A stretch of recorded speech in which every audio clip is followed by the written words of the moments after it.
Welcome to the Embodiment Matters podcast with me, Erin Rabke, and my beloved Carl Rabke. We don't have the luxury of living in ordinary times, but rather we live in extraordinary ones, where the way we live in the next decade will make a huge difference in the future of life on planet Earth. We aspire in this tapestry of rich conversations drawn from a variety of wise perspectives and beings to share resources that can help you embody the wisdom, compassion, and skillful actions that are needed during these times. You can find out more about our classes, our 13-month depth training, Refugia, and sign up for our beautiful newsletter at embodimentmatters.com. We are 100% listener funded and ad free and invite you to consider becoming a supporter of this podcast with a donation. You can find more at embodimentmatters.com/podcast.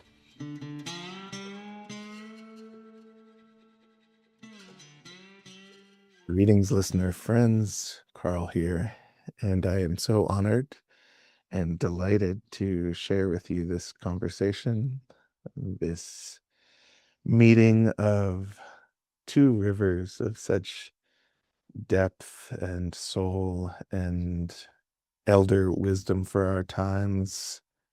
Pat McCabe, Woman Stands Shining, and Dr. Jaiya John, Meskikio de Inini, Medicine Heart Man. And this conversation is hosted by me and Erin and our dear friend and colleague, Alexandre Jordan. And each of the three of us have been so moved by Jaiya John's writing and presence and Pat McCabe's teachings and writings and just the way that each of them are in the world and the particular flavor of liberatory work and visioning and healing. I just have such respect for each of these beings and so much trust in what they carry. And for a while we had talked about, oh, wouldn't it be so good to bring Jaiya and Pat together? And here it is. This is them meeting for the first time. Yeah, there's so much that we talk about, but what stands out for me is just the quality of presence, the tone of voice, the silences, the humor, the awe, and the beauty in seeing how Jaiya and Pat introduce themselves to each other and following this thread.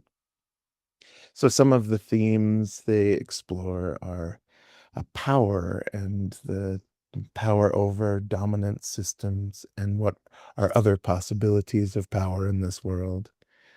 Protection, trickster energy, sacredness of water, the importance of really tuning towards one's joy and how much that is connected to one's medicine.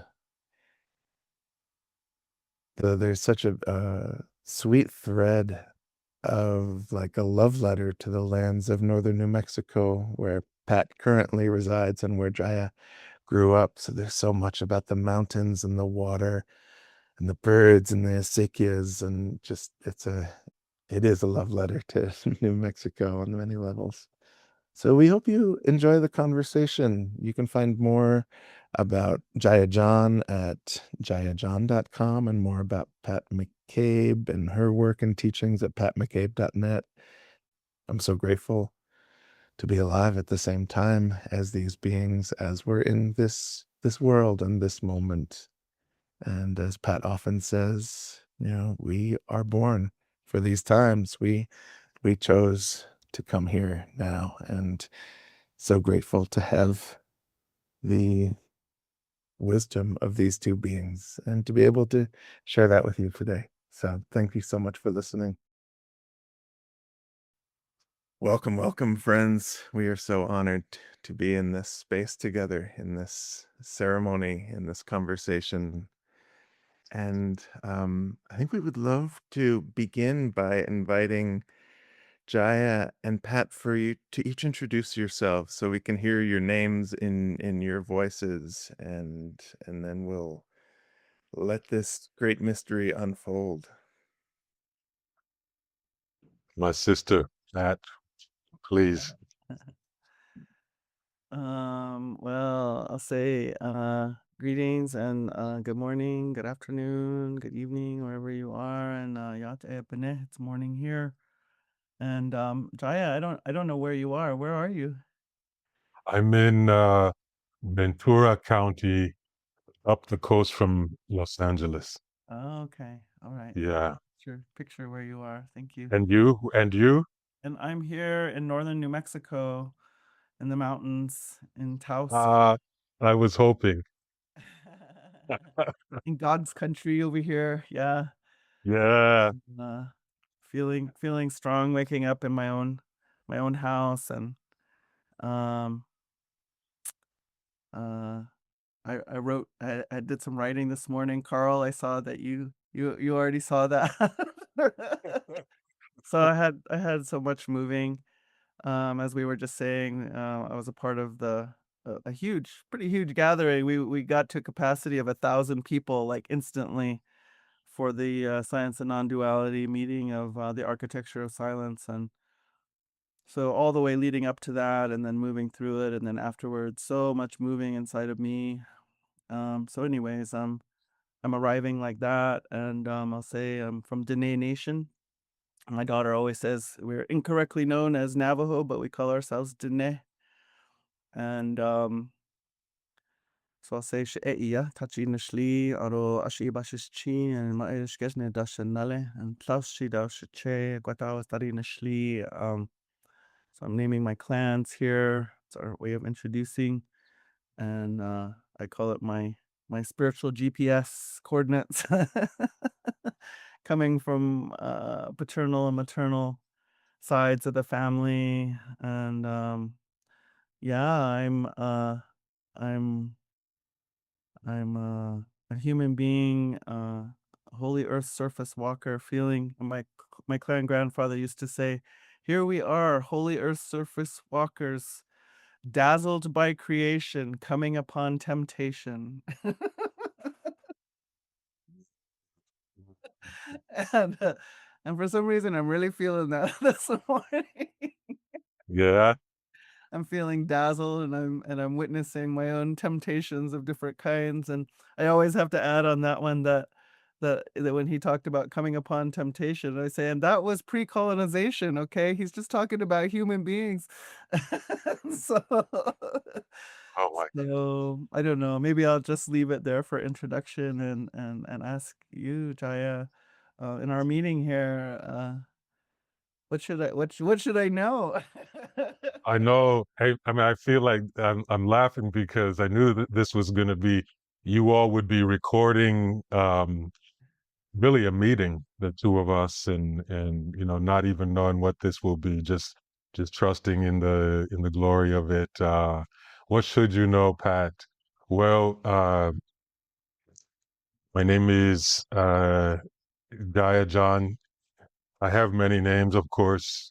Anything that is multidimensional and of soul and spirit and generations and worlds has many names, whether we are conscious of our names or not. But one of my names is Gaia. The other is Jivan, which comes from the Himalayan range and means life. And the Jaya has many meanings. That's a whole nother conversation. I'm also Mskiki Ode Inini, medicine heart man, which is Anishinaabe or Ojibwe. And I was born for the Turtle Clan and those who speak for the water, the Blackfeet, Cherokee, the Kru, Balanta, and Mende of Mother Africa, of West Africa as well. Was born, orphan born in La Tierra del Encantamiento, Nuevo Mexico. I was born in the desert side of New Mexico and raised in the mountains, raised up by you, and grew up, in the pueblos and hanging out by the reservation. I played basketball back in the day, and so we would always go to Gallup and play the boys there, and that was always a good time. Then people don't know that the Dine have such a great passion for basketball. And so yeah, reservation ball is a whole another breed, man. It's pure joy. It's pure joy. And I recall yesterday, Pat, you shared being adopted into Lakota way of being, and I also was adopted into Gune way of being. Not growing up, but also even in as an adult doing medicine work with Dene social workers. So uh, I was just being blessed by their presence and their wisdom and teachings there on the reservation many, many years ago. And then just 2 years ago, I offered poetry ceremony back at Window Rock. And we were in the marketplace and we were at Navajo Nation Library. And it was a winter storm. It was, I think, late February, but you know how the weather is out there. So it was like a full snowstorm going when I was there, and that was again homecoming. So Pat, you should know that I come from fry bread. I come from Navajo tacos. I come from turquoise and silver. I come from the land, and growing up not far from Taos, in the Los Alamos area. So I grew up in the mountains. I'm a mountain child. Wow. Thank you. Yeah. Thank you.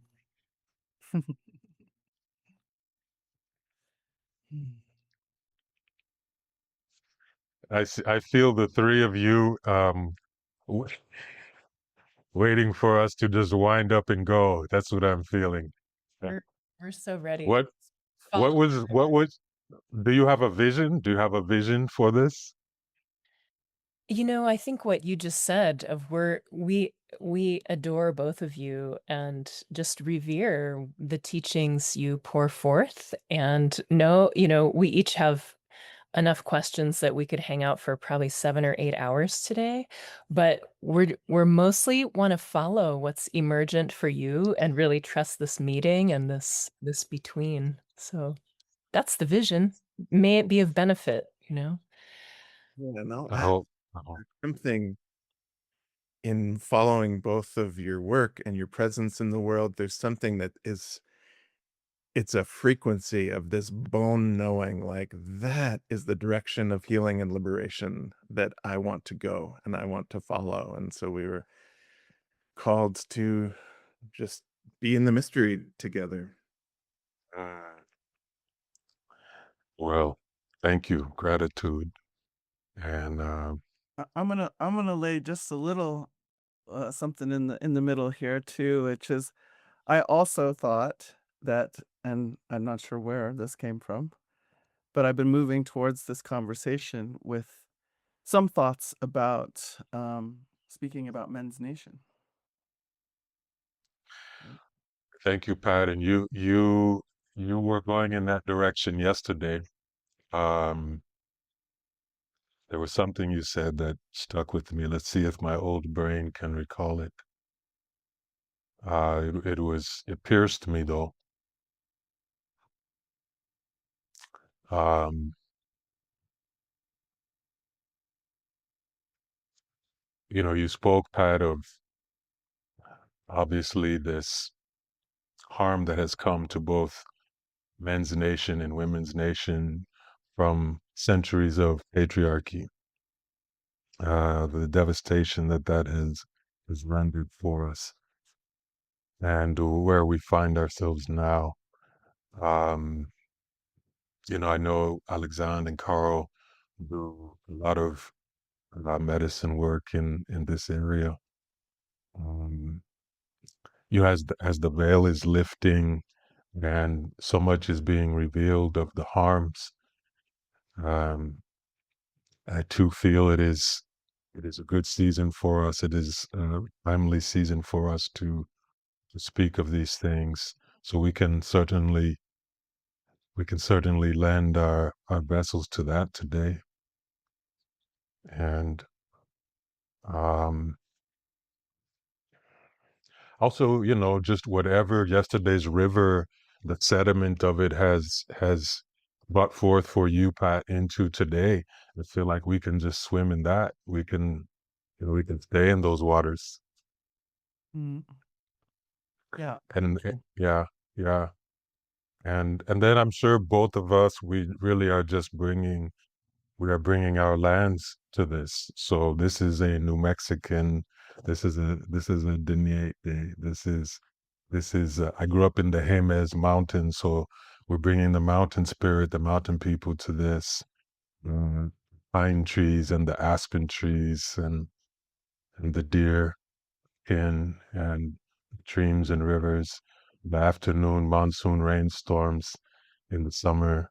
We bring all that to this today. Mm. Thank you. And the fried bread. And the fried bread. And the acequias. The acequias are waking up right now. Yeah, So that's a very pivotal moment here in the north and in the that's mountains. right. The acequias are these waterways. Well, I guess I always talk about the water system and how in my science book they said, well, the ocean evaporates and becomes clouds and becomes rain, becomes rivers, goes back to the ocean. And I say, well, wait, wait, wait, wait. There's some other things that take place. Yeah. And one of them that I always bring up is how that water also passes through every single life form. That seems like the whole thing, right? And picking up knowledge, but also information. I feel like it's sort of like this loving monitoring from our Mother Earth about how all the kids are doing. The water is sort of in charge of that. And but then when I think about northern New Mexico, then I think, but then there's this other phenomenon that happens, which is, yes, I say the mountains seduce the rain over, and and then she falls on the mountains, and then those streams come down, gather in rivers that then come down and eventually find their way to the sea. But for in here, we have this moment once they come down from the mountain where we get involved with creating these channels that we tend to use the Spanish word for it, acequia. But the thing about these channels where we channel the water is they have names. They're named, and some of them have been maintained for hundreds of years, maybe thousands of years, and so they're associated with families often, and and probably certain crops too, families of the foods, the corn, our elders, and anyway, and so it's a matter of human honor, family honor, but human honor to make sure that that water can pass through from your spot to the next spot to the next spot to the next spot. So that's actually what made me fall in love with Taos in northern New Mexico, or these acequias. I loved working on them, and so right now in our community, there's this, all the parciantes, those who have uh, uh, get to have this water cross across their land. They're meeting to clean out the ditches, and so the women are bringing food. I was always a woman down in the ditch, but not always is that the case. And I was always down in there.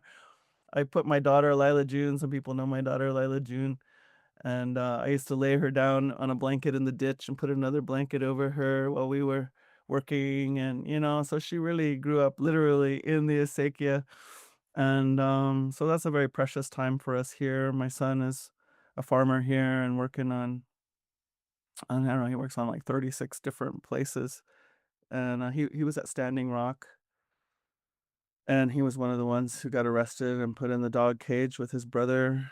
Um, and so, and then he also made a stand here in our community on behalf of the water. He occupied one of these deep aquifer drilling rigs. So we had our own little mini Standing Rock over here for 4 days, where they kept a fire on the side of the road and they set up a little kitchen. It really was a little Standing Rock, and then they sang for him for these 4 days, and um anyway, when they brought him down, they filed the I don't know what you call it, like from the county or the town, they kind of dropped their charges right away.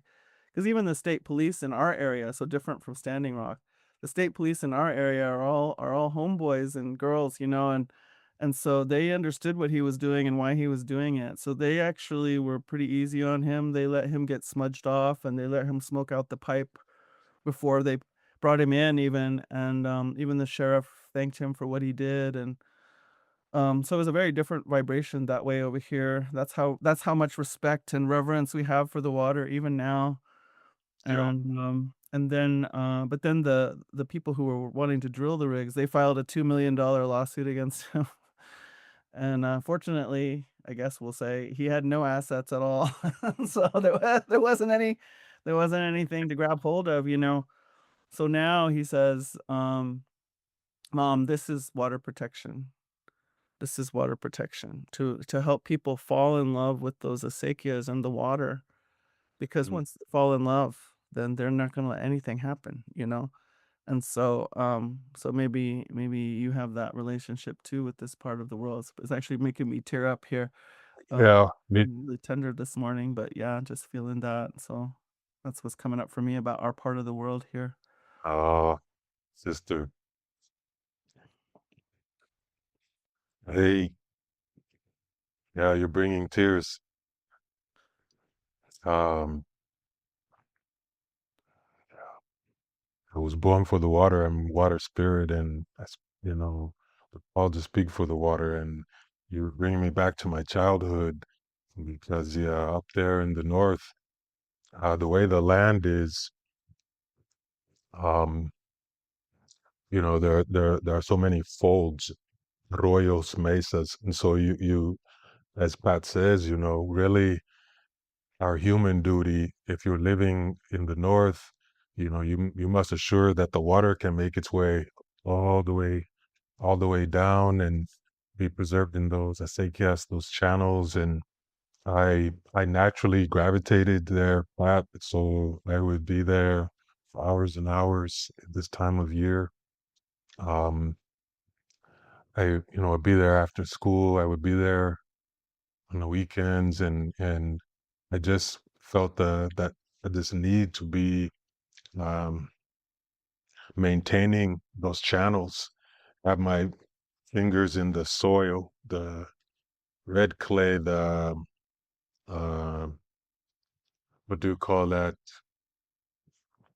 Yeah, there's a very unique kind of soil there in that part of the state, and for me that was my sanctuary. That was my safe space. I was not safe around humans growing up. I didn't feel safe.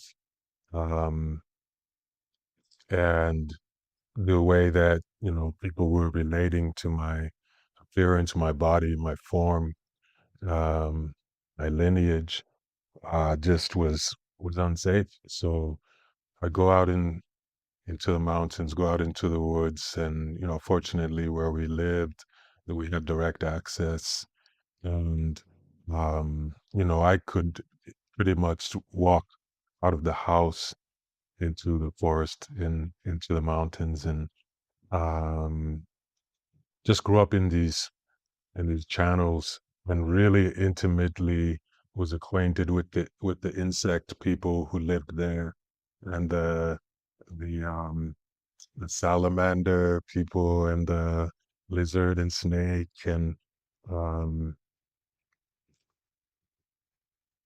all the living things, and the way that the soil would smell this time of year as the snow melt was coming through, would just give me life, Pat. It would, like, it would wake up my own body, and I felt like I was just remembering prayers in those moments, remembering old prayers, ancient prayers would be coming through the water.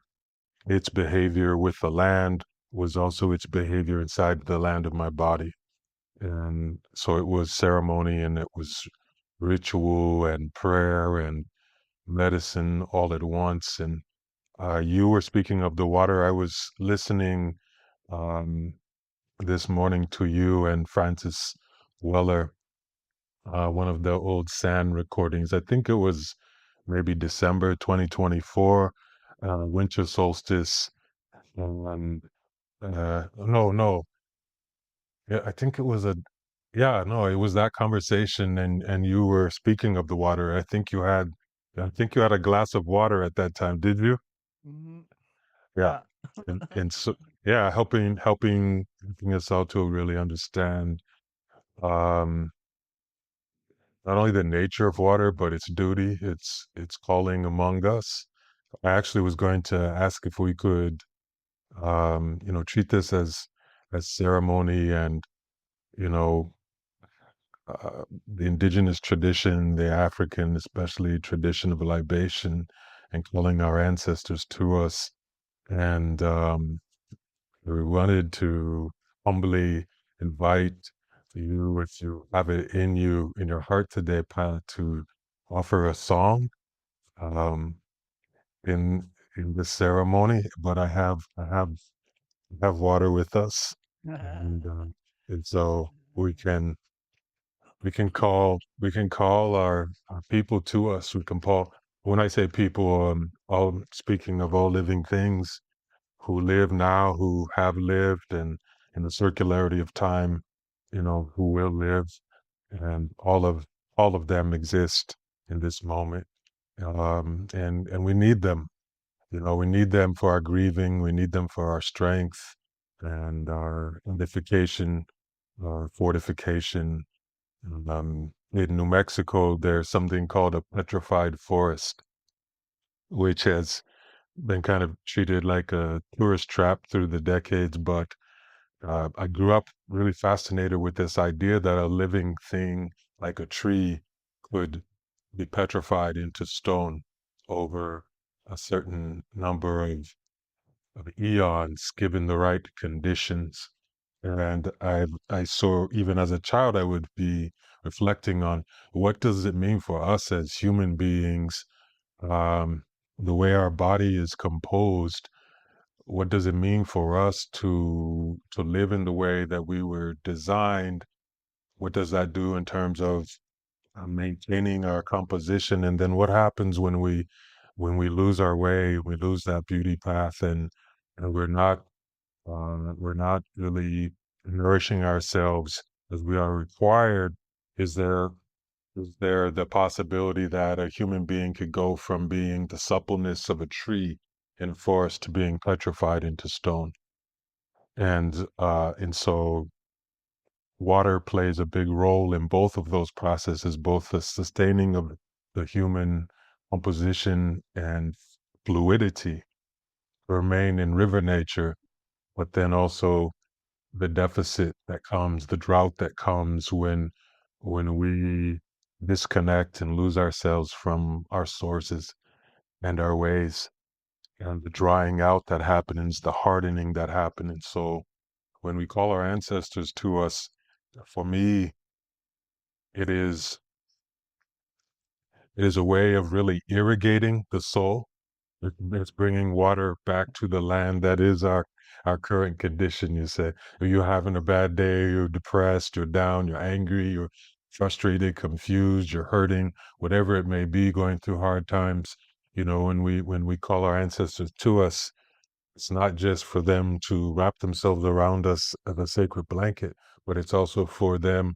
We're basically inviting their tears, the oceans and oceans of tears, to flood through us and remake us like we are the acequias.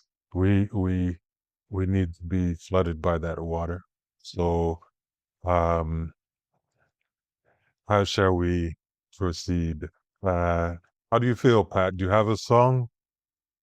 I do, but I feel like I have a little more Yeah, preface here bring, relating to bring, what you're saying. So bring. yeah, thank you. So I want to say too, I went through times of not feeling safe, and and I got sent to East Coast prep school, right? And that was pretty harrowing for my spirit.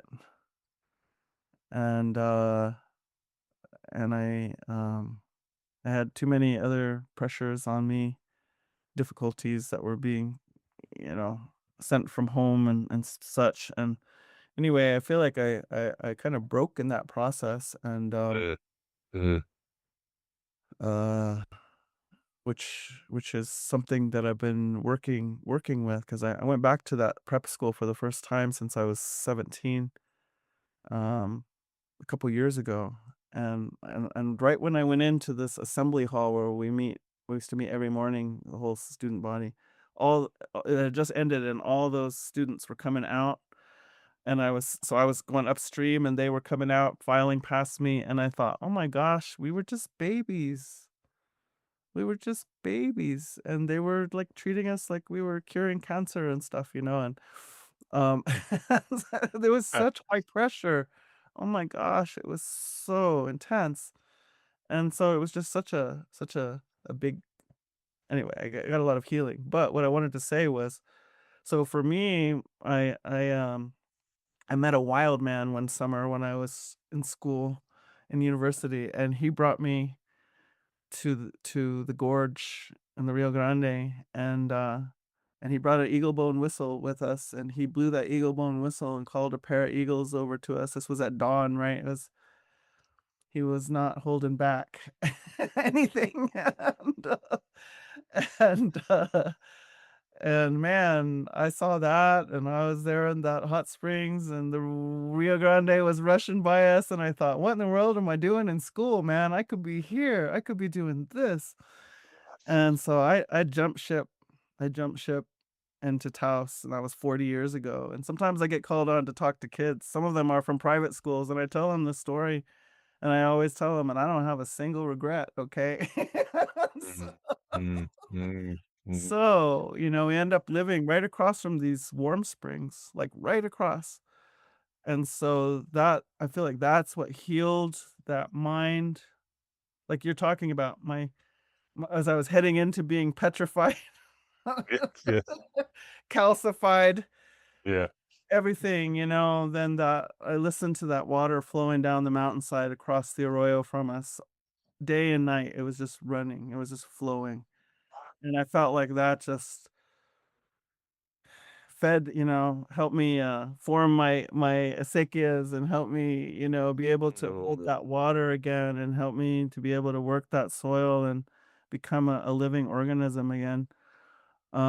So I can relate to what you're saying, and also, lately I've been like really congratulating myself because I was really put on this very intense pathway, to be an indigenous woman who sort of had to prove to the world that we could do Harvard and Yale and yeah.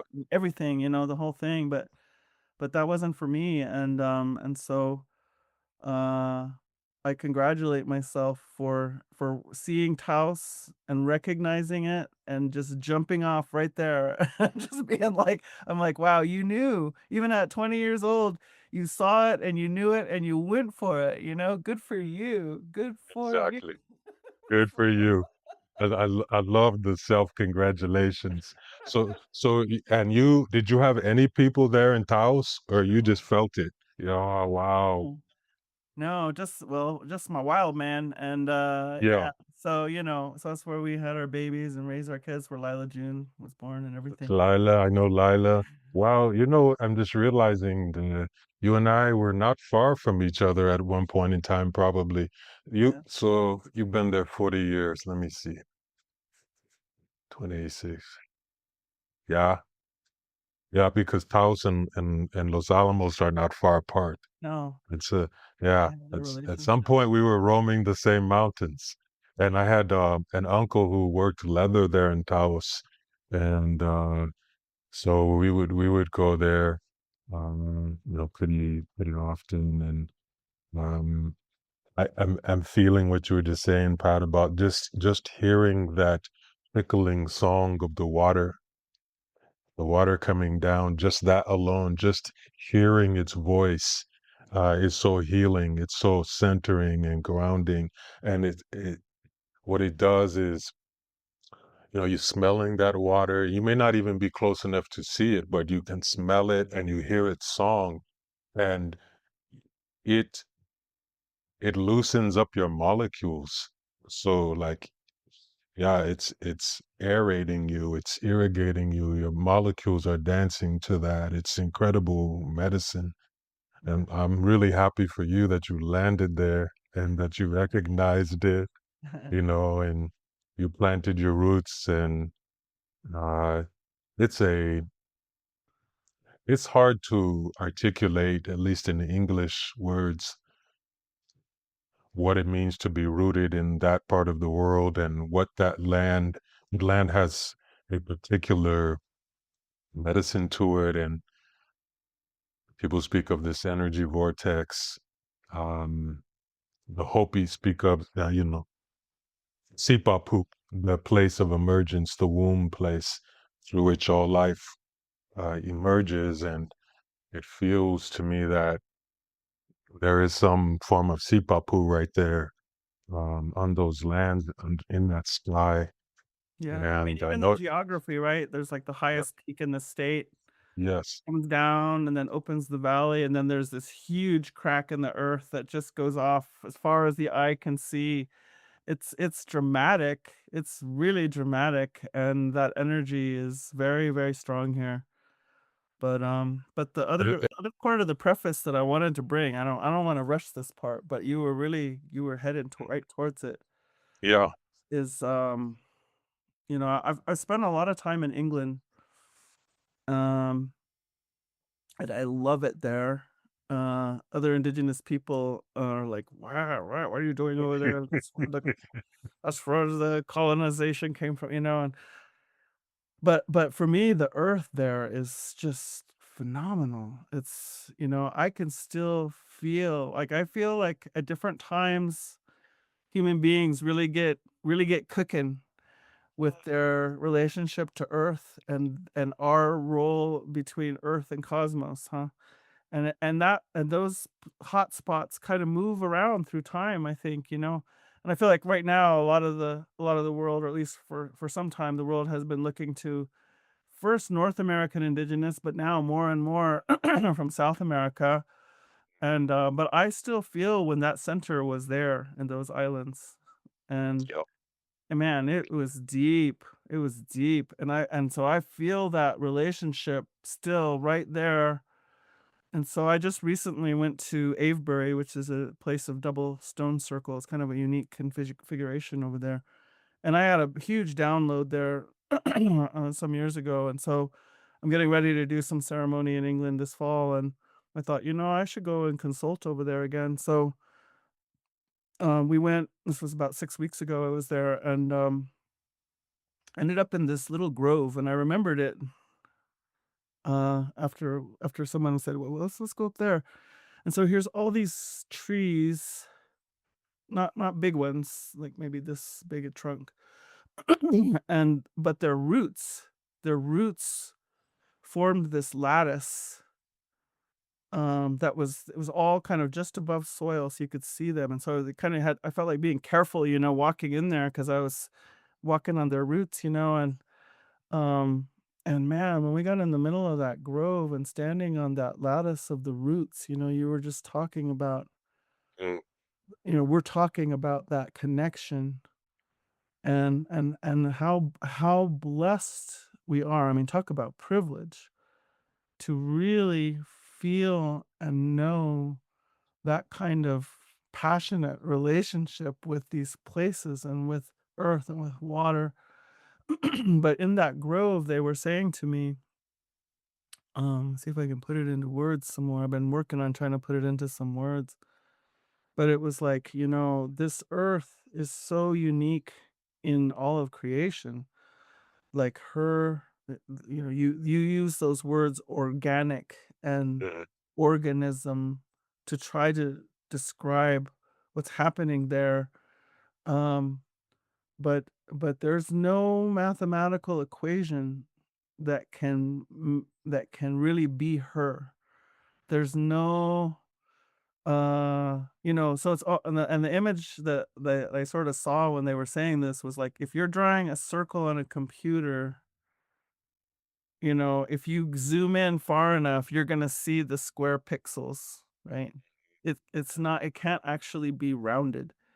You can Mm-mm. make it smaller, smaller, smaller, but if you get right down to it, the truth is they're actually little squares. But the Earth actually can make that curve. The Earth can make that round place. And our gizmos, we can't create that. And nothing can. And so they were really emphasizing that this Earth cannot be a mathematical equation. And the words they use, I wish I had my phone because I've been trying to come up with like what were those words they were saying to me, but they were saying that she is spontaneous, she is improvisational, Mhm. she is she can't be predicted, and everything that unfolds from her comes out of encounter. It's encounter, encounter, encounter. Water encounters seed and soil, sun encounters plant, we encounter each other, buffalo encounters one of us, or and then something new, something new, something new. And so they were just really trying to get it into me, like how special, how unique this is, this place among all dimensions, among all places. And then they were saying, and then, as if that weren't enough, and then there's you. And then there's you. Like there's you, Pat, but there's you five-fingered ones. And the very unique organism with your spontaneity, with your improvisational way, with your way of meeting encounter, both internally, externally, and then you have your feeling, this feeling place that there's no mathematical equation here either. This is gosh, I don't know, I guess maybe a word will come to me for it, but maybe our languages have it. But they were really emphasizing, like, do you understand? Do you understand what you are?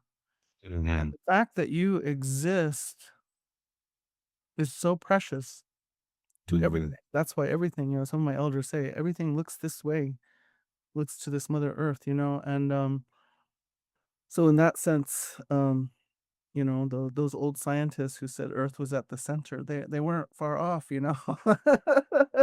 Copernicus kind of had came at it from a different perspective, but they really weren't far off. And so they were really emphasizing that to me, and how important it is for us to remember and know and feel and hold. That was the thing. They were like, hold this. Now, Mhm. what does that mean? Hold this. Um, and it was almost like, because it is under, like, there is the possibility of you not remembering this, and if you stop remembering this, then there are consequences. They didn't go into that, but there was this implying of this possibility, and so they were like, you have to hold this. And so I of course I thought of AI. Mhm. And I was like, they want to turn us into, they want to say that they can mimic this. And and they and it, so they were so there was all this, again, was sort of more implied than the main message, but it was like, you got to watch out for the counterfeit. You got to watch out for thinking that circle is a circle when it's really square pixels. you know like, watch out for that. And also, not only the human beings invested in for making money or whatever they're got in mind for the AI, but there are the forces behind that, that want to harness, that have always wanted to harness the organism, and in particular Mhm. the human, the feeling from the human being. I just had to look up this word the other day, and I realized, oh, that's why I'm looking it up. I was like, what were they talking about when they keep talking about loosh? What is loosh? So I look it up online, and they're like, oh, it's talking about the human energetic, the human psyche, emotion, frequency, energetic. Now they have a word for it, because it's almost like a commodity, like, how do we direct this loosh? And I was like, oh my gosh, wow. Um and I've seen this at music festivals, by the way. I'm like, wow, they are collecting loose here, and where they're putting it, where they're directing it, I do not know, but I ain't going in there. I do not consent to some of these dance halls that has music with claws and teeth. I'm like, no, thank you. But anyways, so anyway, it's very moving. It's so moving and it's so precious to sit and have you put into some words and feeling just exactly what they were referring to. So just a deep bow to you, Jaiya, and just say how much it feeds me um to hear that, especially after their counsel, the insight they were trying to, like more shall be revealed about why that was. But so in that sense, when you ask for a song, I think uh dedicate any song I would sing here to that counsel, and that counsel has been being given to all of our lineages all along the way. In some form or another, we've been being told, don't forget. And there have been times when it just felt like they didn't even hardly have to say don't forget, because it was so clear and it was so present and it was our life. But today they have to say, don't forget. Don't forget that. Don't forget who you are. And even there's like, even if you at this point, who knows. I wrote something about this recently about, if there's this talk about reality splitting or earth splitting into two earths or whatever. I say, so let's say that is, let's take that on for a minute and say that it's just starting. I think we might, if that is true, I think we might be further down the road, but let's say it's just starting. So both of these things are still so in proximity, and these two realities, and they're still bumping into each other. They're still affecting each other. They're negating each other in some ways. And so, to be the human being in the middle of it, what are we, how are we to perceive, So for me, I feel like I appreciate when I get this guidance that sometimes just being is plenty, but being with a knowledge of some truth is helpful in the being of human being. Like the doing might be a little much for this moment, but the being never. Beautiful. Ah, I'm emotional, Pat. You brought us many places. This whisper, don't forget, don't forget, don't forget.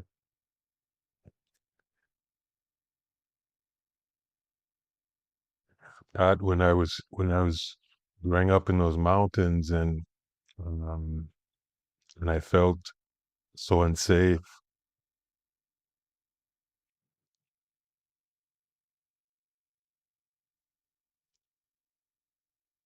Now I have an understanding. I can look back, and see with what we call the eagle vision from high in the sky, see the bigger picture, and I see, well, so much of my pain was coming from this place of having a soul, which means to be a continuation of a river, of a waterfall, of a lineage, of an ancestry, of life continuing and continuing, continuing. To have a soul means you are of the continuance. But to have a soul as a child, but be in a reality where everything is causing you to forget and wanting you to forget. Everything human in that childhood space of mine, in that reality of mine, not out of malice, mostly out of just because these were humans who had forgotten. And that was in my home. That was on my street, in my neighborhood, in my schools, in my classrooms. That was my teachers. That was family members, friends. That was everything. Of course, it was society. But this kept me alive, this whisper you just spoke, which is why I cry now. Don't forget, don't forget, don't forget. And you know where it was coming from? This whisper was coming from the land. It's why I spent my childhood in the land, in the forest, on the rocks, by the streams. I spent my childhood in silence, the song of silence, so that I could hear the whisper. Don't forget when the icicles in the north would start to melt at this time of year, and that you started to just hear that drop, drop, drop, drop, and it would be hitting the snow or the pavement. That was the whisper. Don't forget, don't forget. The first time in the spring that the bumblebees, the bees would return, and they would return and they would be there circling the juniper berries. Don't forget when the wild berries started to grow on the hillsides and we would go and gather them. Don't forget, don't forget when butterflies would emerge from the chrysalis and start to dance. Don't forget, don't forget when the water would return to the creeks who had dried. Don't forget when the in the spring we would have snow sometimes. This was before climate change. Sometimes the snow would fall even in May, but it would be a different snow than in the belly of winter. It would be a snow as if to say, you should remember the blessings of winter, and you should remember the blessings of spring and of seasons. So don't forget. Don't get so intoxicated by the warmth and the sunshine that you forget the blessings of the snow. Don't forget. And the breeze that would carry through the trees, the pine trees and the aspens. Don't forget the smell of the vanilla on the bark of the pine trees. Don't forget. When the flowers would bloom, I would have joy because winter would be hard for me in the mountains, and I needed warmth in my bones in this. And when the flowers would bloom, I would have joy and hopefulness that summer was coming. But the flowers were saying, "Don't forget, don't forget." And so this kept me alive, is what I'm saying, Pat. This is because I was on the precipice of death, leaving this world because the pain was too much. The pain was too much. And I know you know this journey. Do you know Radmila Cody? Mhm. You know her? I know of her. Okay. I met her in person. I had known of her for many years, and for Carl, Erin, and Alexandre. Radmila grew up on the reservation, Dine, but the Africa as well. So she comes from both lineages, and she's been on quite a journey, and it hasn't been all pretty. There's been a lot of pain there, and I got to meet her a couple years ago when I came to Window Rock for the medicine ceremony, and we sat and broke bread, and we were eating our Navajo tacos, and but I could see the story. I could see it in her energy, and a soul like her she reminded me much of my own journey coming from the lineages that I come from. And, you know, there's something about what you were saying, Pat, about how this world, we are meant, everything in it, we are meant to encounter one another. And then as I was listening to you, I was thinking, life is jazz. You talked about the improvisation, right? And the unpredictability and the rhythm. And like, you don't know but everything is playing off everything else. And so the pain that, uh, that pain that created the Grand Canyon in me that threatened to split me with finality, but thankfully it did not. The adhesive that kept me together was that whisper, don't forget, don't forget. People wanted me to be what I was not. They wanted me to be white. They wanted me to be small and not so physically threatening, even though I wasn't threatening. The threat was in their perception, in their psychology, in their narrative storytelling. They wanted me not to speak, and I obeyed for a long time. I was nearly mute. But all the time, what was keeping me in the world was this whisper was saying, don't forget, don't forget. But in that whisper is an instruction. It's a divine instruction from Creator. And that instruction is that the way you don't forget is by encountering one another. You must stay in touch with all living things. And so thank God I was born in Mexico on those lands and grew up in those lands, because it kept me in the world long enough to where I could become awake enough to not just my reality, but life's reality, to then choose to be in the practice of not forgetting. And my whole work, Soul Water Rising, is stirring the soul to remember itself. And we'll be gathering on April 5th, and we're calling it the Great Remembering, which I feel it's so precisely attuned to right now, this moment we're having. The importance, you spoke of it, Pat, of what does it mean when we do forget? What does it cost not only human beings, but all living things when humans forget? Because we tend to be the only living things that do forget. Everything else is in its remembering, and it's loving us, and so it's trying to whisper to us.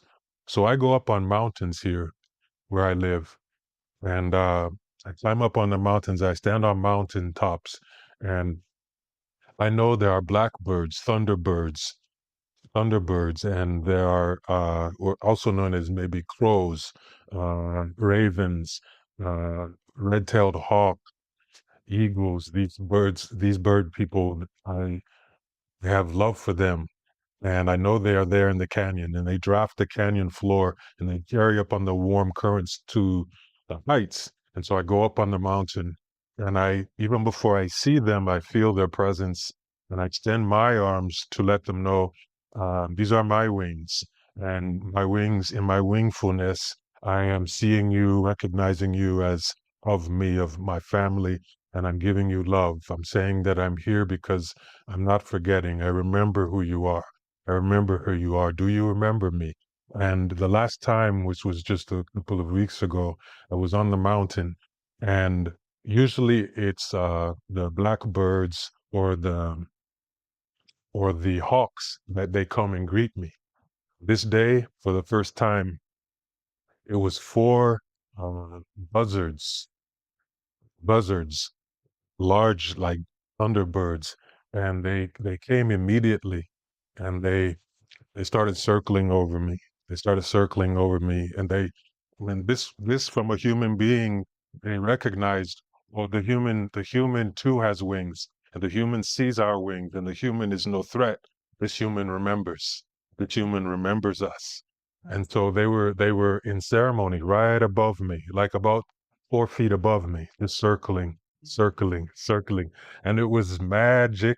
It was mystery, and I was crying and weeping, and I was all alone. There were no human beings, but I could never feel more belonging in that moment, because I had the mountain, I had the sky, I had the sun, the water below was running through the creek, and the buzzards were saying, uh, thank you for recognizing us, for remembering that we are one of you. We love you as well, and we want to spend this time together in ceremony. So, yes, so yesterday, Pat, you used the words illusion, delusion, and deception when you were talking about the harm that has come to men's nation and women's nation. Illusion, delusion, deception. All living things are, because they love us and recognize us, they are trying to help us remember. They understand that human pain at its root is a function of forgetting. They see that. They see how lost we are. And so when someone like you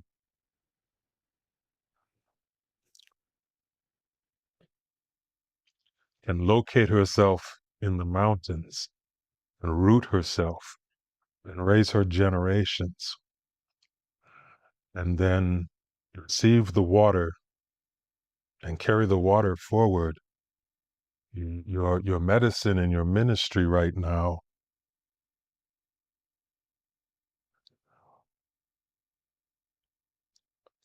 are something that is, like you said, cannot be replicated by AI. You are, in the medicine you bring, that you choose to carry, that you choose to cultivate, you are breaking up the illusion and the delusion and the deception, the lying, the manipulation and distortion. You're bringing clear water into which we can look and see our true reflection. I'm saying this as a love letter to you, as a song of gratitude. To say, I see your journey, I see your walk on the beauty way, I see your choices, I see your pain, I see the many mountains you have crossed. There's a reason that we need you in the world in this time, because it is not that there is more malice than ever. It is that there may be more confusion than ever, more illusion, delusion, contortion, deception. Men's nation, we ail because we have been taught lies. Women's nation ails because of two harms. One, women's nation has been taught lies about themselves, but also women's nation has been harmed by the lies taught to men's nation. So there's that dual injury, and we must confront that and reckon with that. But we need remembrance. We need remembrance songs. We need the whisper.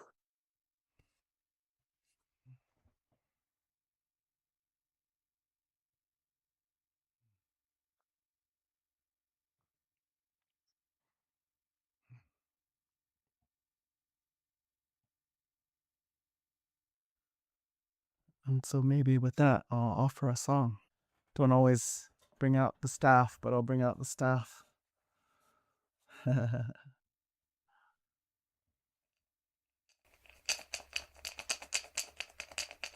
Grab on a little bit.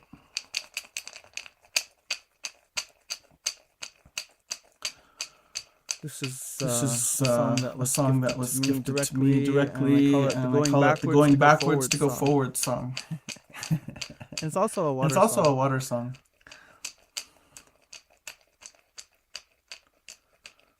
Way hey oh hey, way hey oh hey, way hey oh hey, way hey oh hey, way hey oh hey, way hey oh hey, way hey oh hey, way hey oh hey, hey oh hey oh, way hey oh hey, way hey oh hey, hey oh hey oh, way hey oh hey, way hey oh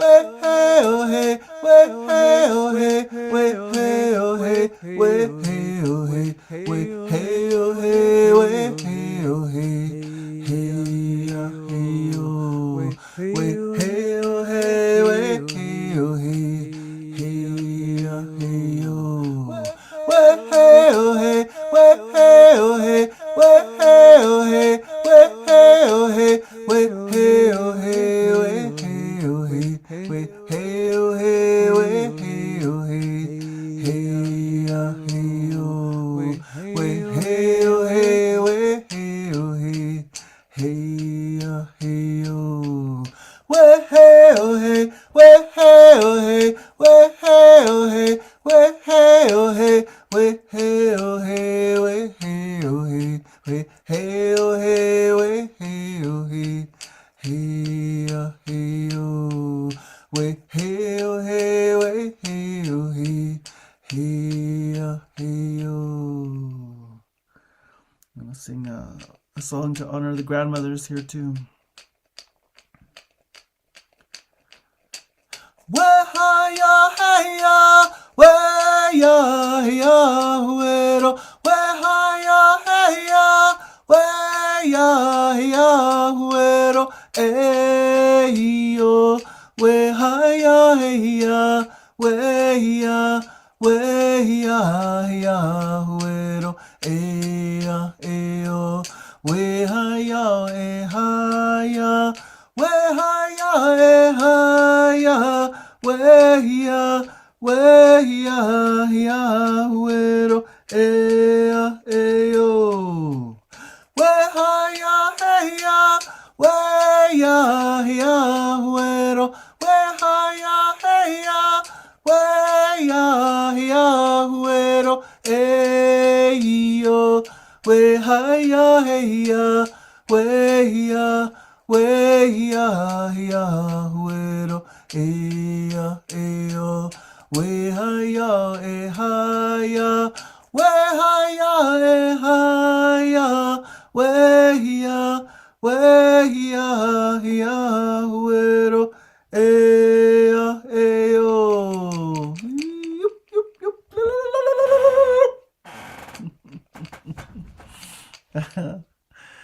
Yup.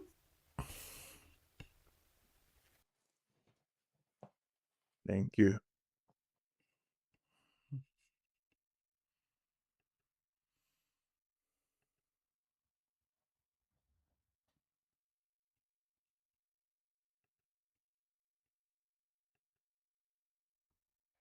Grateful, grateful, grateful, grateful, grateful for your song.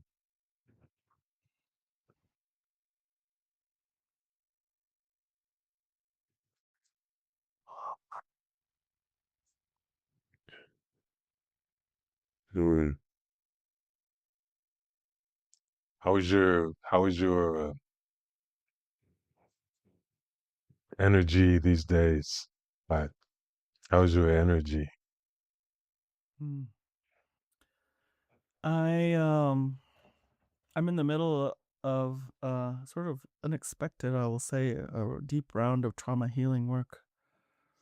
So it fluctuates, but today I feel very good.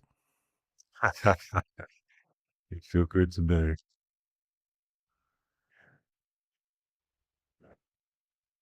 You know, we are moving through some big waves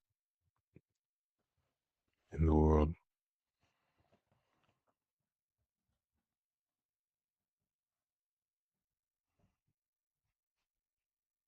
Since I was a child, I've been living with severe chronic, what they call fatigue. Uh, they call they call it exhaustion, but it's really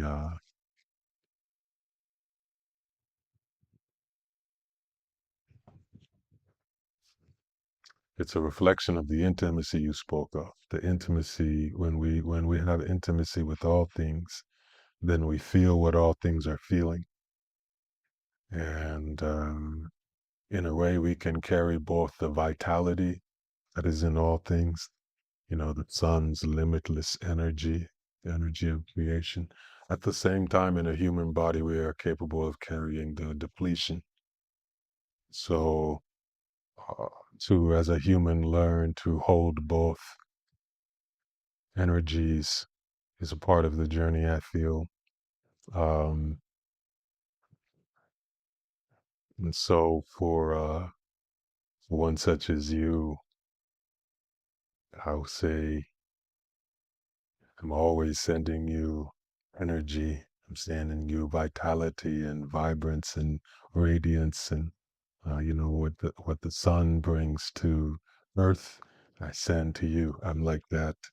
I'm positioning the glass on the beach to catch the sunlight so that it boom boom bounces. Yeah, it's a boom. Oh, thank you. Thank you. Across the distance. Mm. Yeah, we need each other's. I in as a function of forgetting, one thing that happens is we tend to send each other the heaviness and the depletion. subconsciously, unconsciously, carelessly, recklessly, unknowingly, but we're sending each other the depletion and the heaviness. And then as to the degree that we can remember what all of this is, we can be more, I'll say, choiceful, um, than sending each other the vitality. So in my garden, which I look upon at this time, so much life, so much vitality. There's hummingbirds and their yellow blossoms, orange blossoms, purple blossoms, trees and breeze and sky and grass, earth and squirrels and lizards and fruit, bamboo, all these different people are right here. So I can I can choose to vessel them, be that channel, be that New Mexican channel, and let the energy um right through and then on out to you. So I'm feeding you plenty. Have you been to the feast days in the Pueblo? Oh yeah. In the Pueblo? Oh yeah, yeah. So they always say, they sit you at the table and they put all that food on the table. And you're expected to eat at every house, and it's like Thanksgiving times 1,000, right? And but they always are saying eat plenty, and I like that has stayed with me as a mantra, as a chant, as an incantation of love. Eat plenty, eat plenty, eat plenty. And so um I have a friend, Barbara, who is in Felipe Pueblo, and so I've been there with her, and in the feast days with the singing and the dancing and the families throwing from the rooftops everything they have, and the feasting. It's all feasting, and bring that memory back to say to you, each of you, eat plenty, eat plenty, and whatever I have in the kitchen of my soul, in the poverty of my spirit, I prepare for you, and I put it on the table, the long table, and I invite you to sit and eat plenty, eat plenty, Mm, eat plenty. For my part, to you, Jaiya, I'll show you my new friend here. I don't know if you can see him. Oh wow, how new? Like about 6 months. Wow. You gotta have a friend like that in the mountains, man. He's really new to me, and we're learning, and he saved my life a couple times Yeah, already. Like right yeah. after I got him, he saved me in a car accident. I got run off the road on the interstate and got run into the butt end of a cement barricade going 70 miles an hour. And it was right after I picked him. I picked him up on my way to the airport, and then I was leaving the airport to come back, and I was on the interstate, and that's when that happened. So he was in the back. We were just meeting, and he was just like, "No, nothing's gonna happen. I'm not having it." And I didn't have a scratch. My car was totaled, but I just barely had a little bruise. And I was just so it's unfathomable, to have that kind of accident. And I just got out of Wow. the car, Wow. and That so was just outside of Albuquerque. yeah, yeah. And so, and I've been doing EMDR work. And he's one of the helpers I've been calling in. And he's so strong because, as I'm going back through different difficult times, and especially with men who couldn't show up, or were beyond that and harmful, he just won't have any of it. He's like in the past, in every incident in the past, he's like right up on them, and it's just like, no, you may not, you may not. And I've never Mhm. experienced that kind of male protection. I've never felt it so viscerally, and it's just been so powerful for me. And even there was one very, very, very, very hard thing, and White Buffalo Calf Woman was also with me in that incident, and she kept telling him, you can't kill him. Now you can't kill him. She said, you can rough him up a little, but you can't kill him. She was and so it's interesting because he like chases them out of some kind of doorway, out of Yeah, the picture, out. They're just out. out. It's just like, no. And so I will say that, for me, I'm calling on him to back you up and to give you the strength and energy you need to carry what you came here to carry as Men's Nation, Mm, and to be that in service to life and the life bringers, the elders, the children, in the ways that you came to bring, and beyond in ways that we may not have even touched on yet, the capacities of the masculine and the medicine of the masculine here, and the feminine that comes through the masculine, so just send that your way. receive. Thank you. Bless you. And bless both of you. I receive his power, his strength, his ferocity, his integrity, his boundary, which is love. Um, to say, you shall. I'm thinking of for some reason, the Lord of the Rings, that you shall not pass. Yeah. And you got to love that. I mean, that's what we need. We need, there's so much meekness and timidity now and always in terms of standing up against that kind of um, lost toxic masculine harm, to like confront it though with unequivocality, to say this is not a negotiation. Nope, no, no, no. So we have that muscle is very weak in us collectively. It's very weak in us to confront that toxic harm with fullness and might. And I'm specifically, it is weak in men.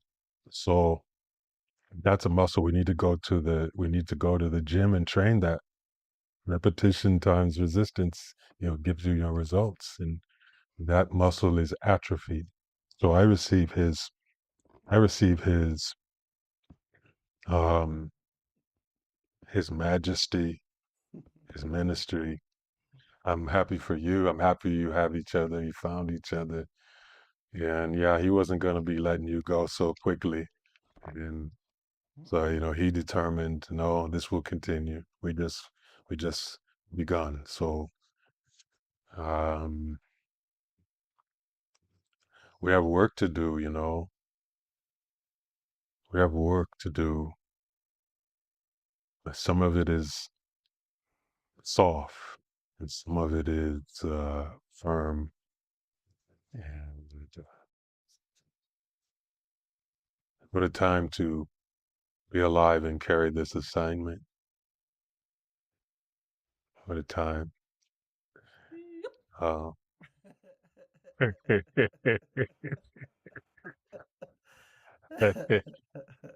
love to ask us to linger here with this power that is central to both of your teachings, is like this primary illusion of these power over domination models that are so pervasive, and yet this other power that you're both pointing to right now, like these unimaginable powers that can be there outside of those structures of top-down domination. yes. Oh, thank you. The unseen world, and by that I don't mean intangible, because much of the tangible physical world we as humans still don't see clearly. So I'm saying the unseen world is immense and um, omnipotent. It is endless, bro. And the dance that is happening between all things in a symbiotic way, in a loving way, in a mycelial way. Pat, speaking of those roots over there, those lands are powerful, rich volcanic lands, black earth, soil, what we call England, Ireland. Um, but to stand on those roots, to feel them beneath you, to feel them fingering out, and to feel them saying, "Hey, five finger one, come and weave with us," or to stand in a cornfield, which I did often growing up, and feel the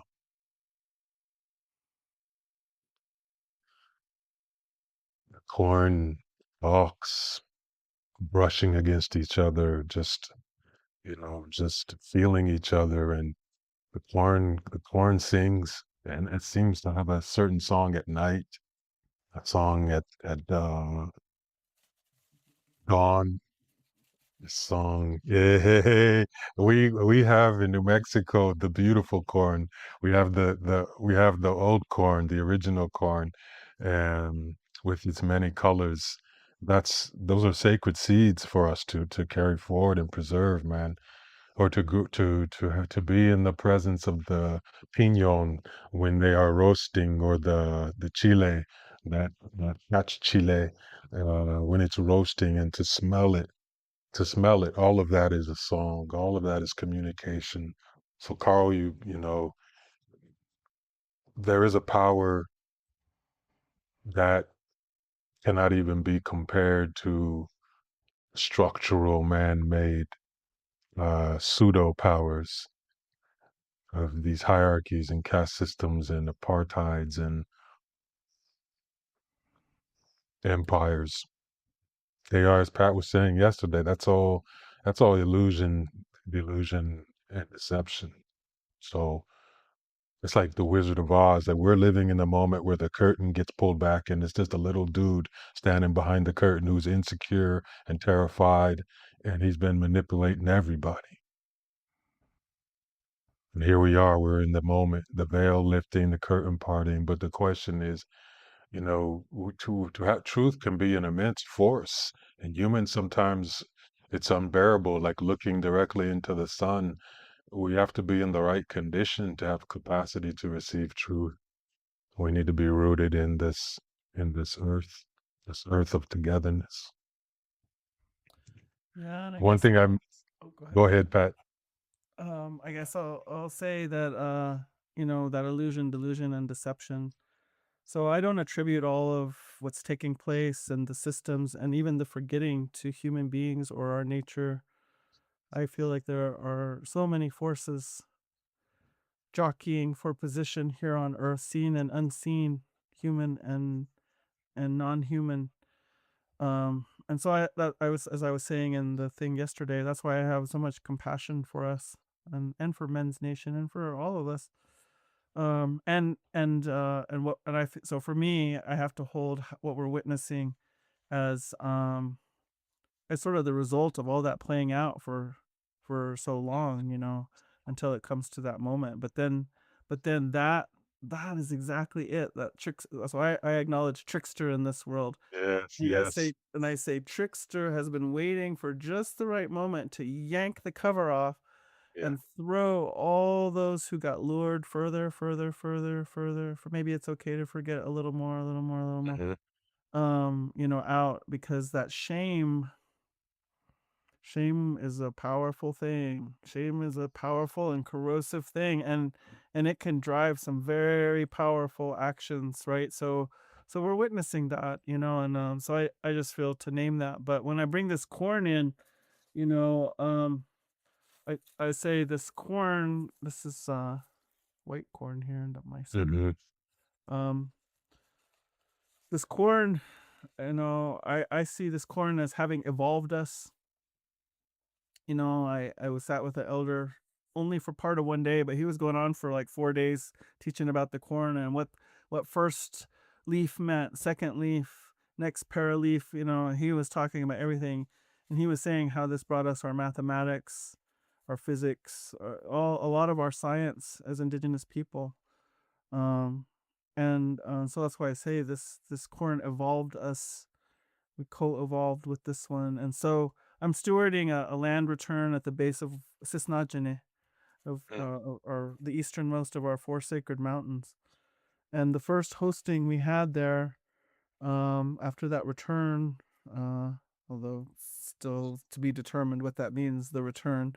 But anyway, we had 30 different strains of corn seed returned to us that we haven't had since, some of them hundreds of years, but certainly since pre-colonization, and so, but these women who are tending these corn seeds, these corn seeds came from all over the continent, and they were part of this man's collection, and so they said, wow, so they keep them all in this one place, which no one can know, because Monsanto came and offered $5 million to one of the people that was stewarding half of that collection. So, they said, wow, we better figure out what to do here, because this is dangerous to have this even. Isn't that wild, huh? But anyway, so they kept this corn all together, and they decided they have to be redistributed to their respective peoples. But they were saying that when they had them all together, people would walk into that room and just burst into tears. And I can totally imagine how that could be. And I was saying, wow, so this corn from all over the continent that gave us songs, that inspired songs, dances, ceremonies, all different prayers, from all these languages, all these understandings, they were all together in the same place. And I said, wow, I said, you know what? They're in council. And they're discussing us. And now they're being sent out to their respective peoples, and like for us, they were sent out to the fields with the farmers, so whether they grow or not, they're being returned. And my prayer with them was to ask them, I said, you knew our love before. You knew what our love was like before the great interruption. And that interruption has changed the nature of our love, even though we're really fighting for it. We're fighting to hold it. We're fighting to remember it. But we need some help. So I was asking this corn, give it back to us. Give us back our love. Help us find that love, or better, new, renewed, better in some way. So yeah, this corn seed, like you say, standing in the cornfield is no small matter. And so we shall see now what happens now that this corn has been in council and now is being sent out again to execute its plan. My daughter and I joke, we say, our prayer plan is moving splendidly. Bwah!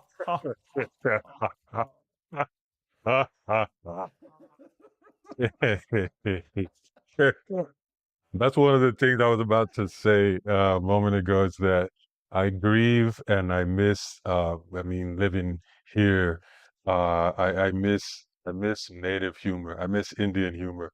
I like that is something that has kept us alive through so much, man. It's beautiful. It's beautiful. It's so earthly.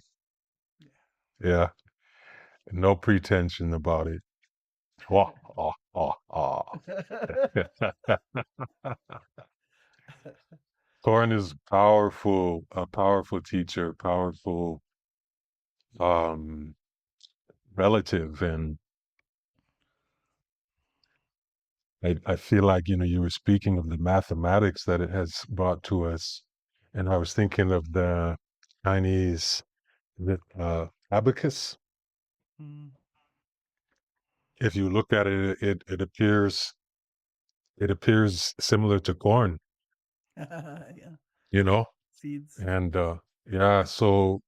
And we know that we're all indigenous, going back far enough in terms of our relationship with Earth, and so it's no surprise when the things that we believe we have created as humans actually um, approximate something that nature has been doing all along. And but that colonial mindset of oh, we discovered this or we created this. No, we we have been in the presence of it for a long time, and it got into us. And I was about to speak of the trickster right as you spoke of the trickster, and because yesterday we were talking about that, and I love how trickster shows up in different cultures. In Africa, in many parts of Africa, it's Anansi, the spider, as the trickster. And from the Southwest, in Four Corners area, and Apache, Hopi, Guinea, Pueblo, trickster is often associated with the coyote. Um, but the trickster is not like this evil thing that needs to be done away with. Trickster has a role, a very important role. And so I appreciated you sharing that yesterday, Pat, and bringing that again today. Just you know, the idea that it is important for us to not lose our compassion and our empathy for one another, even for those who do great harm, because that's part of Trickster's work as well, is um, to get us to dehumanize. And of course, when we do that, we're dehumanizing ourselves, which also means we're de-lifing ourselves. So here to the trickster. The trickster has been busy, man. The trickster's been busy. Man, they've been laughing at us hard, and but also about the trickster is also the one revealing things as well. Yeah. Trickster's having a good time on Earth right now, and I think we got to stay in our laughter so that we can stay connected to um, all the games being played by all these different spirits, including us. Yeah. Yeah. Bless you. Mm. So you're Pat, you mentioned you're going to be in ceremony soon, uh, in the mountains.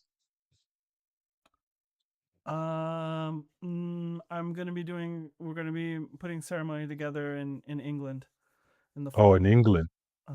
But in the meantime, I'm stewarding land at the mountain, and that's ongoing ceremony of all kinds of nature. So yeah. All kinds of nature. Yeah. Yeah. May it be beautiful for you.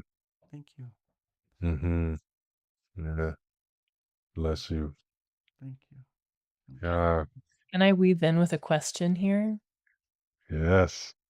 Well, I'm thinking of we're just really moved by bringing the corn and the seeds and of each of you speaking about, the pain during your own youth. And I'm thinking we have a teenage son who's 15, and many young people we care so much about, nieces and nephews of blood and of heart. And it's a hard time for them right now. It's like for many, the pain of youth, as it's a hard journey. Plus, it often feels like so much of the news is like, this isn't the case in our house, but it's like being raised in a doomsday cult. It's just there's so much heavy energy for young people. And I would love to hear what you would say. I'm thinking of one dear one who's 16 who actually loves to listen to our podcast. What would you say to young people right now? Yeah, that's a beautiful question, Erin. A beautiful invitation and sensitivity. Thank you, young people. Mama Pat, what comes to you? What comes to you? Well, she She knows it well. I do, and I have some kids um really sidling up to me of the ones I've raised, and some aren't speaking to me right now. And so you know how it is. Yeah. But yeah. Um well, when I was telling my stories about jumping out of school and moving to Taos and not having any regrets to these young people, then what I used to say to them, I used to say, you've got to want your life.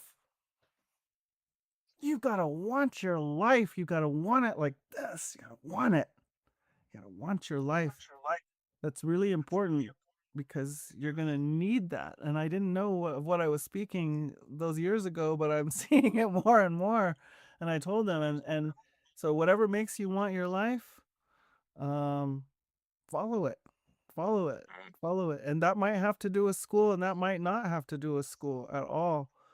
And your joy is important. Your joy is so important. And I never had an adult ever in my life tell me that. And but I'm gonna say that to the young people. Your joy Yeah. is so important, because your joy is your compass. Because I bow to all the young people who are here right now, because I say, I believe you chose to come here, and you chose to come here now. So that's pretty courageous. And so I bow to that. And I also believe you came here to change it. You came here to change it all. So I'm in a tricky position as elder, because you came here to change it, and yet you still need me as mentor and elder. So I'm doing my best over here.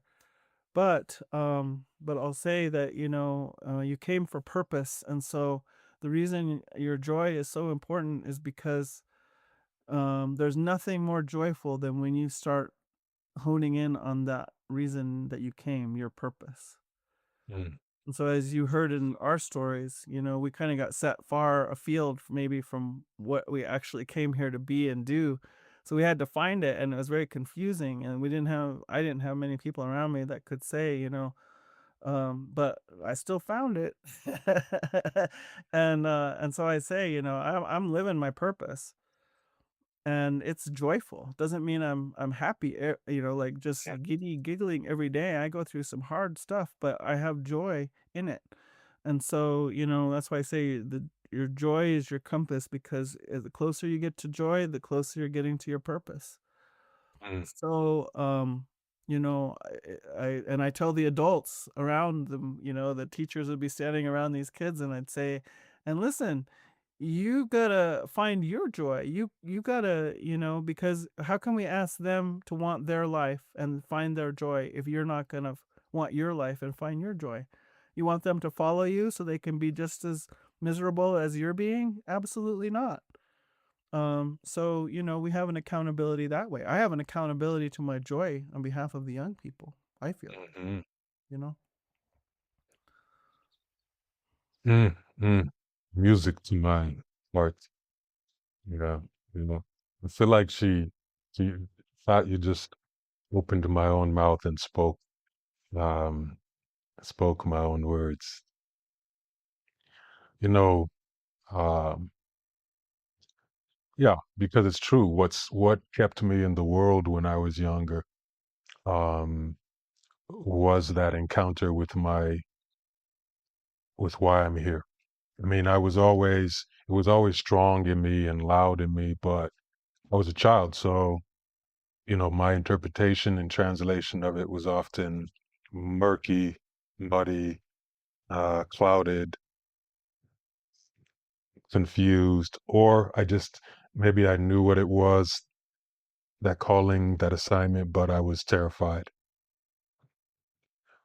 And so when that path turned for me, though, where I moved away from the abyss, standing on the cliff, considering jumping to that movement into my river of joyfulness, which is synonymous for me with my calling, my purpose, my reason, my passion, my breath, my heartbeat, my existence, all of that is my joy. The movement had, a lot to do with having examples come into my life that showed me what it's like to be in your joy, to be true to yourself. And I tell the story often of experiencing Nikki Giovanni, the poet, when I was a teenager. Um, and I was at a school that was similar to what you described back east with the prep, the elitism, all of the stuff. So I was in some ways feeling more alone than ever in that moment on this campus. But I was beginning to meet souls who could see me more clearly, and that was helpful. But Nikki Giovanni came one night, and small woman, huge soul size, but she was living in it. So she was not living small; she was the aura of her soul. And that's important for young people to know too, because I feel like they wallow in this narrative of being too small for this world that's overwhelming them. And I would say to them, you are the size of the world. And Nikki, she lived that, she embodied that, and she showed me what it looks like when you are in love with yourself, and when you declare that love for yourself, and when you uh, ferociously defend that and protect that like your buddy, but like, no, you're not going to dishonor me. You're not going to mistreat me. You may fail to see me or comprehend me, but I'm not going to let you, you know, do me like that. And Nikki did that through her poetry. She expressed that through her poetry. So that was one of the pivotal moments for me, um, of really just being perforated with my fire, that passion fire, that joy fire. Okay, I have a thing that's, and not only is it to serve and help people, but I can do it specifically through these instruments. I was like a musician learning what my instruments were.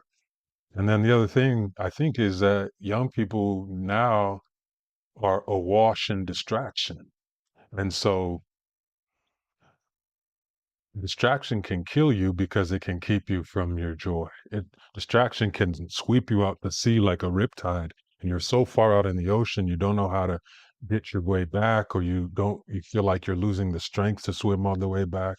And so I do say that one of the most loving things you can do for yourself when you are young is to develop a practice of not being distracted. There's a drum in you. It's your heartbeat. It's your breath. It's your spirit. It's your ancestors. And they're all whispering, don't forget, don't forget, don't forget.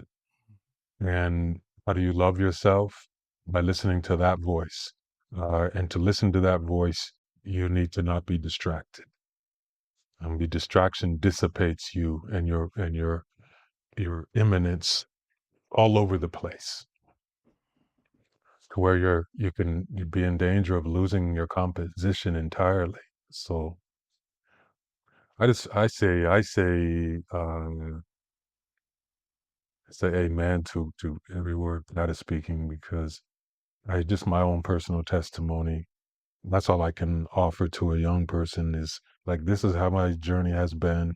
And the thing that helped me with my pain, and the thing that helped me with my life, was falling deeper and deeper into my joy fire, which is a purifying fire. It burns away all that is false. Yeah.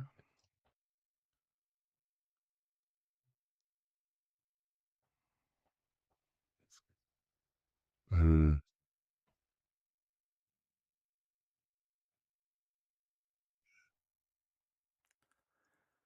Well, I'll say in terms of that distraction, that's so important. And for me, when I in my version of trickster, I'll say that it's not an accident that dissipates the human being's capacities, that distraction way, right? And So my guides have every now and then they get very stern. Usually they're pretty kind, but every now and then they get very scoldy. And one of the things they said to me in that tone was, "You are responsible for placing yourself before the truth frequently."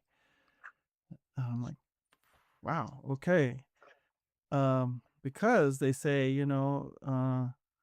there are forces that understand very clearly how vulnerable the human being is to repetition. And certainly we recognize it in advertising. We don't do a whole lot to protect ourselves from it. We think we can just know it and we're protected, but our biology is still susceptible, right? And so so they say, so you take responsibility. You be proactive in repeating truth to yourself. So what is that repeating truth? And I'd be curious to know what you think that might fall in that category, Jaiya. But for instance, we've talked about being with the earth. Is always placing myself before the truth. Life is the truth for me. If it's leading towards life, then it's the truth. That's kind of how I hold it. But so when I go and sit by the river, when I go and I'm planting, when I'm with the corn, when I'm with singing, even what we're doing right here, right now, being with each other, even via these instruments that we're doing it through. Nevertheless, we're sharing, we're in community, we're communing. And so anyway, that's their counsel to me, that I also can play the game of repetition with my own self, my own biology, to keep me in a place where I'm not forgetting, where I'm in that relationship. Yeah. Thank you, Pat. Yeah, I studied psychology in graduate school, for better or for worse, but one of the core principles is just, again, how vulnerable we are to repetition. And vulnerability is not always in the negative sense either. So it depends, what are you repeating? And that's what I'm hearing Pat say. There is the repetition that is sort of passive, and that the culture puts on us, that um, it's easy to accept it, to be seduced into it, like a kid playing video games night and day, you know, um, or so much of what happens on our phones. But I too had to realize at some point in my journey that if I don't initiate my own ceremonial repetitions, I will be washed away. I will lose myself. And like Pat, I do hear that firm, stern instruction often, like, "Oh, bro, you need to sit with truth more often." Uh, you know, and I feel like in this world that needs to be daily, because daily we're being washed away from ourselves. There's a um, constant current that carries us away to the benefit of certain people's agendas, of course, but to the detriment of our own well-being, our collective well-being. So I share this story, a particular memory that comes up as I was listening to you, Pat, with the repetition, when I was trying to give birth to my first book, which was going to be the memoir, the story of my childhood, and the story of my coming into this world, and how I was shaped and affected, and then um, the circularity of really coming into my truth. It was coming of age story in that sense. And but because I knew that I needed to tell this story, what was driving me to tell it was a specific story about what it means to be born orphan in the world, and be born indigenous, and be born um, African, and be born into white supremacy, and to be born into this kind of a society, what that means for you as a child, what that does to you as a child, what your assignment though really is within that. So it was a specific story that what was in my heart was I need to tell this or I will die. I need that kind of urgency. I need to birth this child or I will die. That it will die with me, and it will be tragedy. But it's not for my sake, but for the sake of other children on their journeys. So I was motivated, but I did not. I wasn't quite to where Pat describes as like I, I want this life. I want my life. Instead, what was keeping me from birthing this story, because I was telling people, oh, I'm writing this book, I'm writing this book. And before I looked up, it was 10 years had gone by. Everybody's like, like the boy who cried wolf, where's the book, dude? You keep talking about this book. So people began to just like disbelieve in me, in my dream, which is hurtful. That's painful when your own people, friends and family are like, yeah, whatever, man, I've heard this before. So you're hurting. Now it's like, oh man, in a sense you want to prove them wrong, but the deeper part of me was, no, I'm gonna die not having fulfilled what creator has asked of me. That was a horrible feeling. So what I realized was that through repetition in my lifetime, I had arrived at a disbelief in myself. I had no faith. I was terrified. I lived on fear. I lived on fear. I didn't live on wanting this life. I lived on fear. And I cultivated it and practiced it. I raised it up like a crop. I had gotten advanced degrees in being afraid. And that kind of education or education will freeze you or paralyze you from doing anything. Your prayers are stuck. And so I realized, okay, repetition created an atmosphere inside of me, and I need to change that atmosphere, or this story will never be born. And how can I change that atmosphere? By the same mechanism that got me into it, which is repetition. Except I need to choose the repetitions.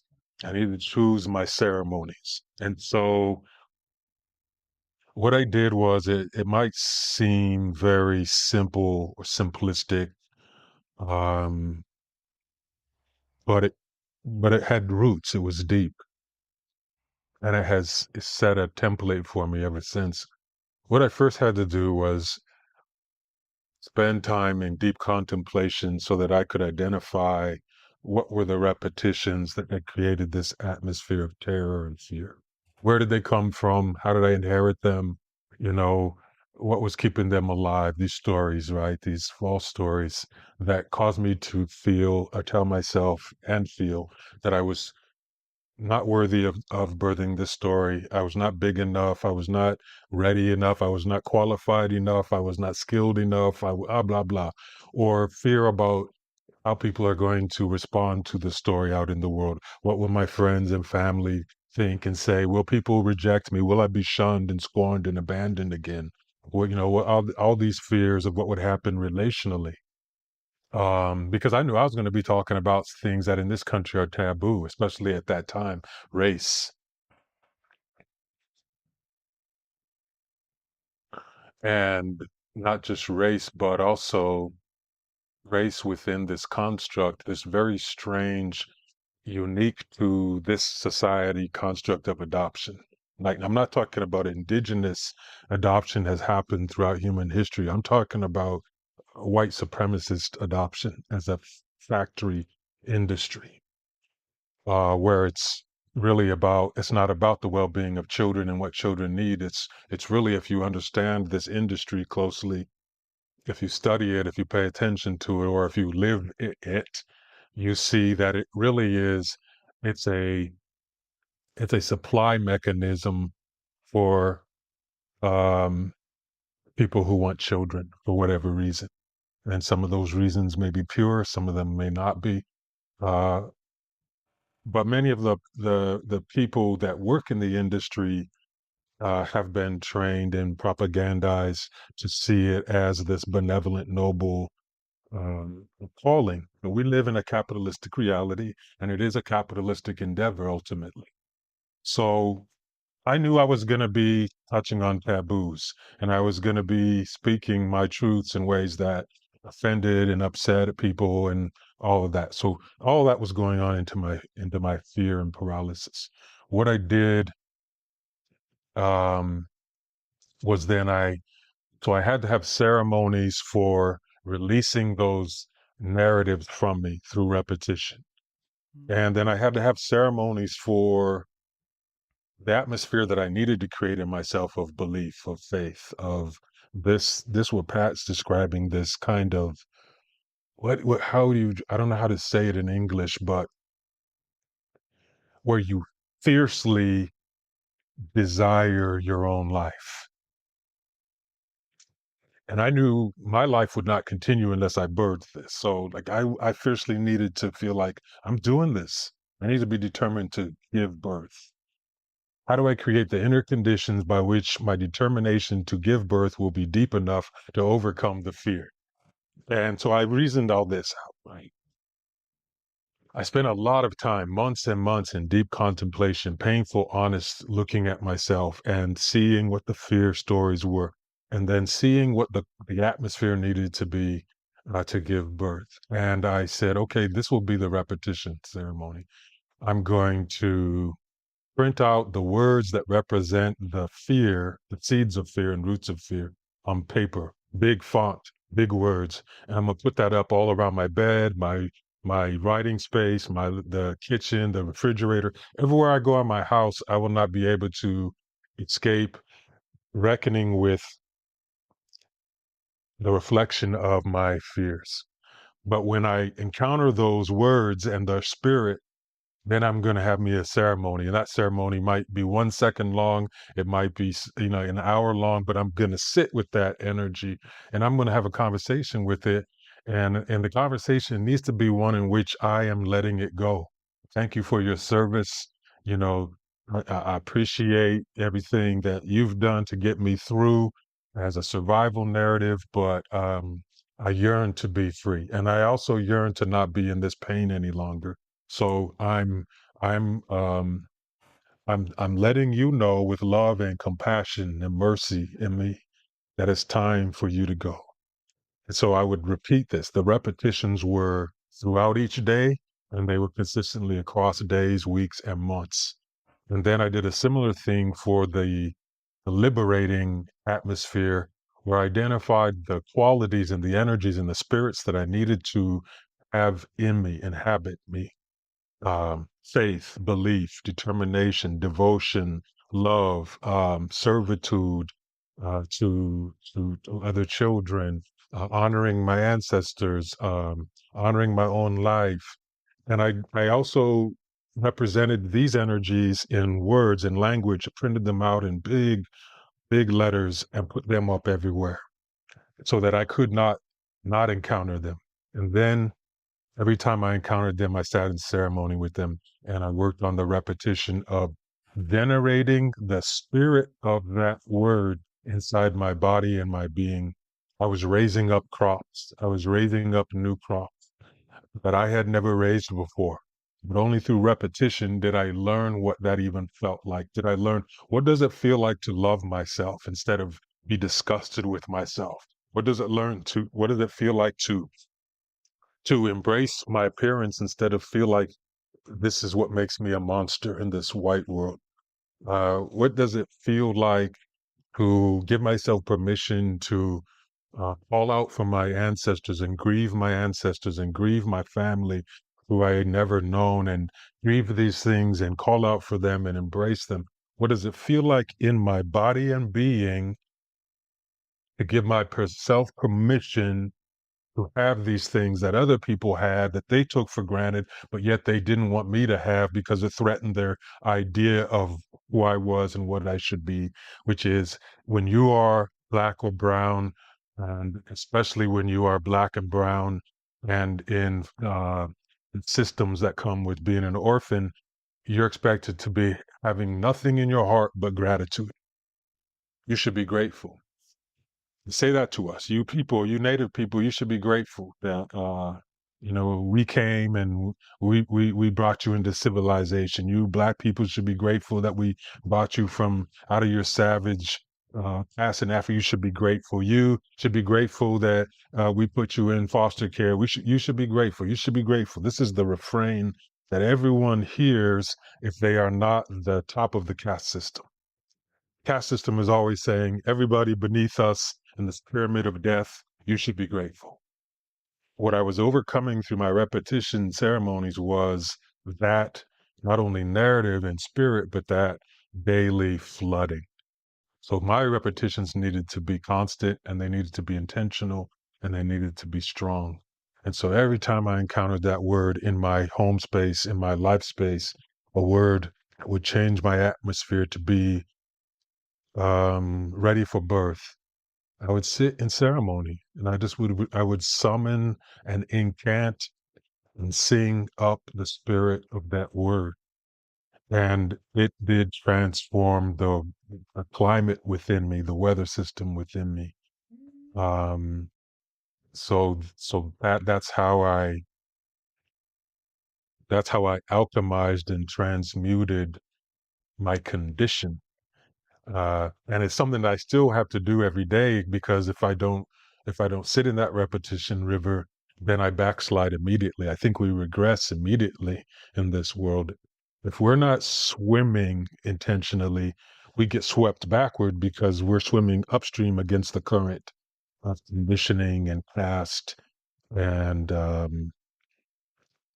dehumanization. All of the unwellness, we're swimming upstream against it to reach our breeding ground of well-being, to reach that place where we can spawn like salmon and bring forth generations in well-being.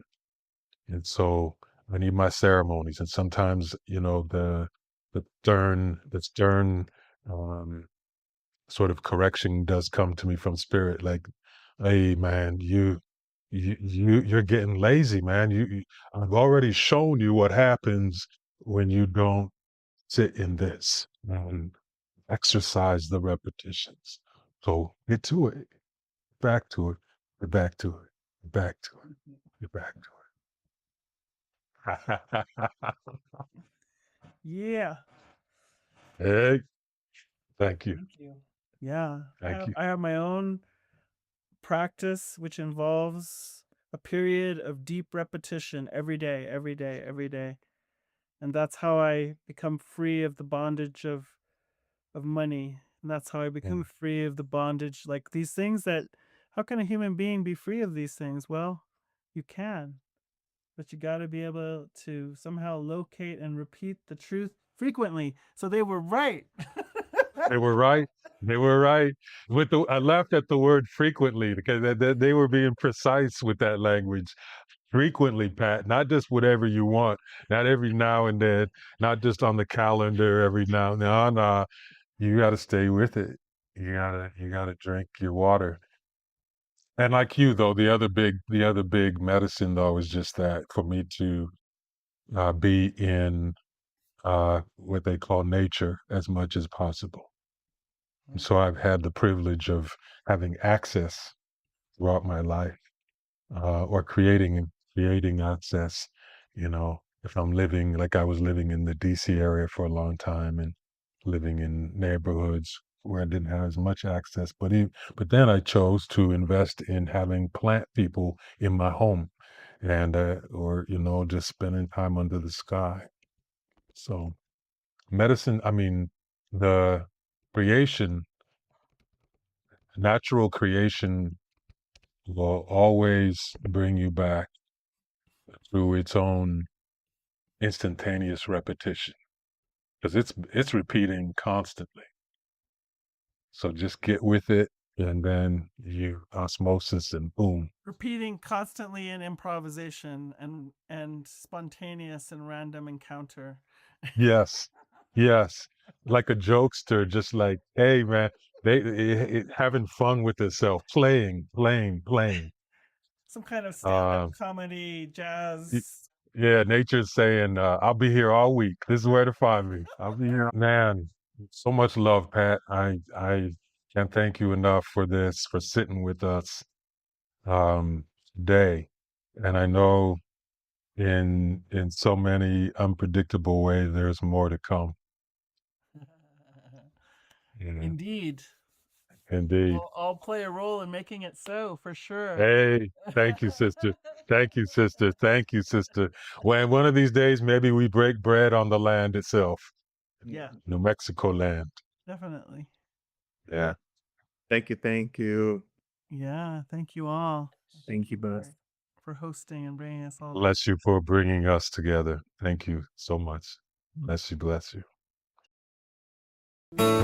Thank you so much for listening. We hope you enjoyed the conversation. If you enjoy this podcast, it's great if you want to share it with friends or post about it on social media. Also, you could make a donation to support the podcast or find out more information about our classes and offerings at our website, embodimentmatters.com.